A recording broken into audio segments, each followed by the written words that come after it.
Surat crime બ્રાન્ચની મોટી સફળતા, 4 દિવસમાં બાળકના અપહરણનો ભેદ ઉકેલાયો, મહિલા આરોપી ઝડપાઈ। સુરત ક્રાઇમ બ્રાન્ચની ટીમે ગણતરીના દિવસોમાં જ બાળકના અપહરણનો ભેદ ઉકેલીને આરોપી મહિલાને પકડી પાડી છે। 4 દિવસ પહેલા ચોક બજાર વિસ્તારમાંથી એક શ્રમજીવી પરિવારનું બાળક અપહરણ થયાનું સામે આવ્યું। આ બનાવ 28 સપ્ટેમ્બરના રોજ બન્યો હતો, જેના કારણે પોલીસ તંત્ર દોડતું થઈ ગયું। બાળકની શોધખોળ માટે ક્રાઇમ બ્રાન્ચે તાત્કાલિક 50 થી 60 જેટલા કર્મચારીઓની વિશેષ ટીમ બનાવી। તપાસ દરમિયાન સામે આવ્યું કે એક મહિલા બાળકને ઉપાડી ગઈ હતી।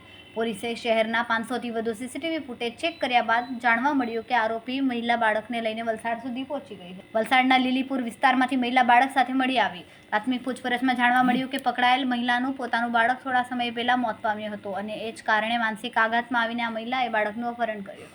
ક્રાઇમ બ્રાન્ચ ટીમે સમયસર કાર્યવાહી કરીને બાળકને સુરક્ષિત રીતે પરિવાર સાથે મિલાવતા મોટી રાહત મળી છે।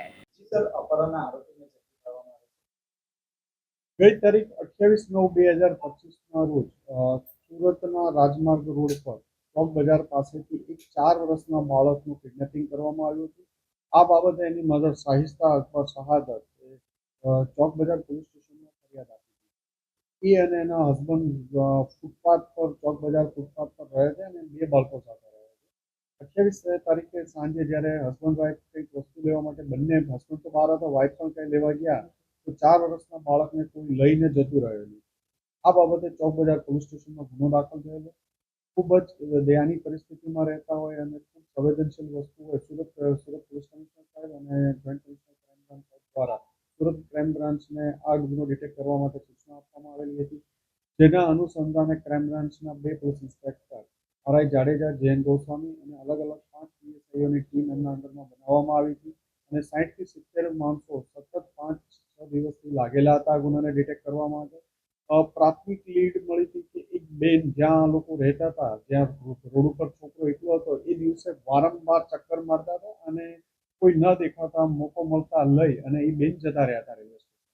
અને ઉધના રેલવે સ્ટેશન લાસ્ટ એનું મળી આવ્યા હતા સીસીટીવી ફૂટેજ દ્વારા ક્રાઇમ બ્રાન્ચની ટીમને। આગળ કોઈ લીડ મળતી નહોતી, જેથી ક્રાઇમ બ્રાન્ચની અલગ અલગ ટીમો બનાવી એ સમય દરમિયાન ઉધના રેલવે સ્ટેશનથી આગળ પાછળ જતી તમામ ટ્રેનો અને એના સ્ટોપ ઉપર ચાલુ કર્યું હતું, જેમાં ઉધનાથી નવસારી, વલસાડ, મુંબઈ સુધીના તમામ સ્ટેશનો લેવામાં આવ્યા હતા અને આ તરફ કીમ, કોસંબા, અંકલેશ્વર, ભરૂચ અને વડોદરા સુધીના તમામ સ્ટેશનોની ક્રાઇમ બ્રાન્ચની એક ટીમને વડોદરામાં લીડ મળી કે આ લેડી અન્ય 4-5 માણસો સાથે Surat railway station, Vadodara railway સ્ટેશનમાં મળી આવે છે। ત્યાં પણ બાળકોને કિડનેપ કરવાનો પ્રયત્ન કરતી હોય, અલગ અલગ જગ્યાએ વેકી નાના બાળકો એકલા હોય એની સતત વોચ કરતી મળી આવી। આગળ હાલોલમાં પાવાગઢ આગળ વધુ લીડ મળતા ત્યાં પણ આ જ રીતની એમઓથી જેમ સુરત અને વડોદરામાં બાળક કિડનેપ કરવાનો પ્રયત્ન કરે જેવી રીતે હાલોલમાં પણ પાવાગઢમાં પણ એને પ્રયત્ન કર્યો છે। 3 દિવસથી 26 તારીખ એટલે કે 28 કિડનેપ કર્યું, એના 2-3 દિવસ પહેલાથી એ બાળક કિડનેપ કરવાના સતત પ્રયત્નશીલ હતી। 28 તારીખે અહીંયા બાળક કિડનેપ કરી અને એ જતી રહી હતી, તુરંત ત્યાંથી વલસાડ ગઈ, વલસાડથી પાછી વાપી ગઈ બાળક લઈને આસામ ભાગવા, અને આ બાળકને લઈ એ આસામ ભાગી જવાના ફિરાકમાં હતી। કાલે જો કદાચ આજે કાલ રાતના ઓપરેશનમાં ન મળ્યું હોત તો આજે કદાચ બાળકને લઈ અને એ આસામ ભાગી ગઈ હોત।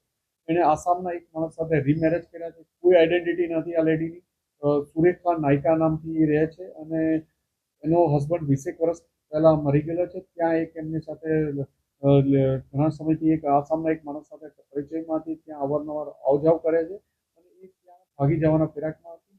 ક્રાઇમ બ્રાન્ચની ટીમને ગઈકાલે માહિતી મળી હતી કે આ લેડી વલસાડની વલસાડની આસપાસની ક્યાંક છે આ બાળક લેડી।